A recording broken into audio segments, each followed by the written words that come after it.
Sejumlah peserta konvoi motor gede atau moge yang dikawal polisi diduga lolos dari pemeriksaan surat rapid antigen di Kota Bogor dan Kabupaten Bogor, Jawa Barat. Hal itu segera ditanggapi Bupati Bogor Ade Yasin. Dirinya mengatakan rombongan itu pasti tak akan lolos saat di lokasi wisata tujuannya. Sementara itu polisi menyebut akan melakukan penyelidikan kasus tersebut. Dilansir dari Kompas TV, rombongan moge tersebut terdiri dari lebih kurang 15 unit motor. Rombongan yang dikawal mobil polisi itu lolos saat pemeriksaan petugas di Kota Bogor yang menerapkan sistem ganjil genap di akhir pekan. Setelah itu rombongan itu juga lolos saat pemeriksaan di Posko Simpang Gadok, Puncak Kabupaten Bogor. Sementara itu sejauh ini belum diketahui dari mana rombongan moge itu berasal. Selain itu tak tampak ada plat motor di setiap moge tersebut. Polisi setempat pun berjanji akan melakukan penyelidikan terkait kasus tersebut.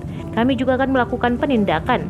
Ini menjadi evaluasi bagi kita semua, tapi kami pelajari pola, kata Kapolresta Bogor Kota Kombes Pol Susatyo Purnomo Condro dilansir dari Tribun News.